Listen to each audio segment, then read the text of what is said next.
आपका favourite small cap stock कौन सा है? फटाफट कमेंट करके बताइए, क्योंकि आज के वीडियो में हम भारत के 3 स्मॉल कैप स्टॉक्स को डिस्कस करेंगे। मैं आदित्य अयंगार सीएफए आपका स्वागत करता हूं मास्टर द मार्केट में, एंजल वन की सीरीज जो यहां हर संडे मार्केट के सारे कॉम्प्लेक्स सवालों का सरल भाषा में जवाब देती है। वीडियो की शुरुआत करने से पहले हमारे यूट्यूब चैनल को सब्सक्राइब कीजिए और बेल आइकन दबा लीजिए ताकि ऐसे high value educational videos miss ना हो। शुरू करते हैं वेसुवियस इंडिया से।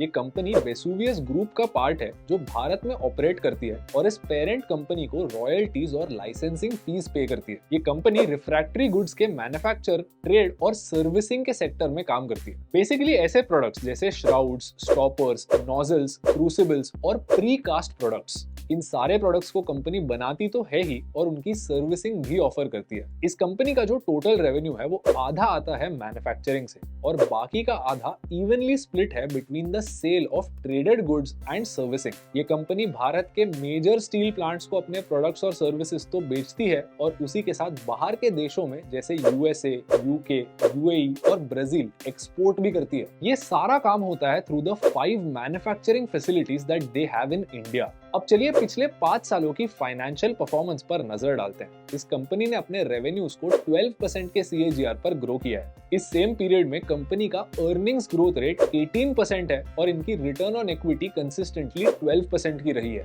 कंपनी की बैलेंस शीट पर जो डेट है वो नेग्लिजिबल है और साथ ही कंपनी का वैल्यूएशन अपने इंडस्ट्री के वैल्यूएशन के काफी करीब है, making it an interesting company to analyse further. Next up we have Ujjivan small finance bank, जो एक मास मार्केट फोकस्ड बैंक है जो मेनली अंडरसर्व्ड और अनसर्व्ड मार्केट्स को टारगेट करती है। करंटली ये बैंक 82 लाख कस्टमर्स को सर्व करती है जो 729 ब्रांचेस में है across 26 states of India. FY24 के पहले 9 महीनों में ग्रुप लोन्स पूरे लोन बुक के 56% थे, 16% थे अफोर्डेबल हाउसिंग लोन्स, बाकी 16% थे माइक्रो इंडिविजुअल लोन्स और आखिरी 13% था FIG लेंडिंग, MSE और बाकी टाइप के लोन्स। बैंक ने इस 9 महीनों के पीरियड में 7.8 लाख नए कस्टमर्स अक्वायर किए। अब चलिए एसेट क्वालिटी की तरफ देखते हैं। FY24 के थर्ड क्वार्टर में ग्रॉस नॉन परफॉर्मिंग एसेट्स 2.1% थे और नेट नॉन परफॉर्मिंग एसेट्स सिर्फ 0.16%। इनफैक्ट FY23 के फोर्थ क्वार्टर में बैंक के जो डिजिटल ट्रांजैक्शंस थे वो 1.7x से ऊपर गए। 2023 दिसंबर में secured loans total loan book का 28.3% थे, 0.8% more than the previous quarter. एक और चीज जो आपने जाननी चाहिए जो बहुत इंपॉर्टेंट है वो है कि बैंक का जो टोटल लोन बुक है उसका 49% सिर्फ 4 स्टेट से आता है, महाराष्ट्र, कर्नाटका, वेस्ट बंगाल और तमिलनाडु। पिछले 5 सालों में बैंक का जो टोटल रेवेन्यू था वो 23% के CAGR से ग्रो हुआ और बैंक के अर्निंग्स 176% के CAGR से ग्रो कर गए।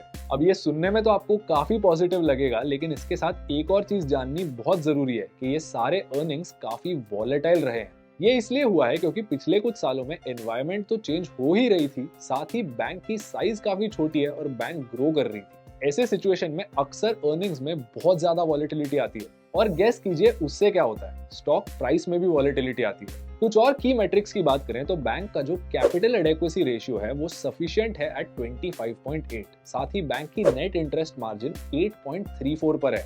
बैंक की वैल्यूएशन भी ओवरऑल इंडस्ट्री से रिलेटिवली सस्ती है क्योंकि इनका PE सिर्फ 8x पर है as compared to the banking industry average जो 12x पर है। लेकिन अब ये इसके लिए भी हो सकता है क्योंकि जो मार्केट है वो इस बैंक को एक और ज्यादा रिस्की स्टॉक मानता है और उस हिसाब से इसकी वैल्यूएशन को डिस्काउंट करता है। लेकिन जो बैंक ग्रोइंग नंबर्स पोस्ट करती है और साथ ही सस्ते वैल्यूएशन पर ट्रेड करती है, इसको आगे और एनालाइज करने में कोई गलत चीज नहीं। And now we have Marksans pharma. ये कंपनी मेनली OTC ड्रग्स और प्रेस्क्रिप्शन मेडिकेशंस के फील्ड में फोकस करती है in the field of gastroenterology, oncology, pain management and cardiovascular diseases.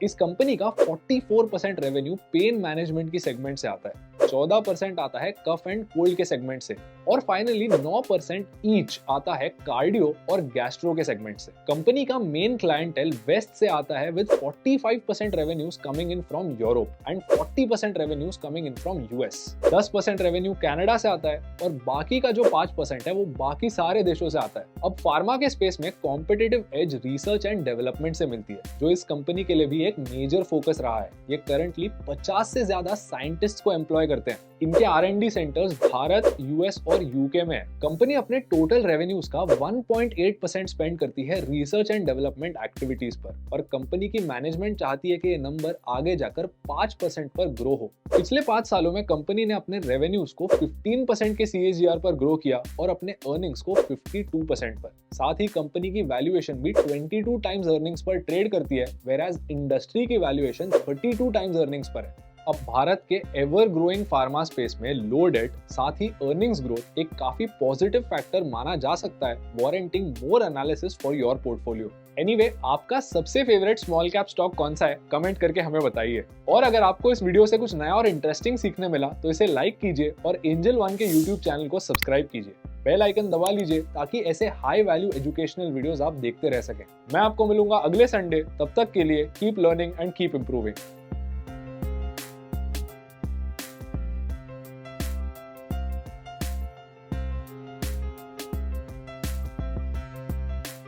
Investments in securities market are subject to market risks. Read all the related documents carefully before investing.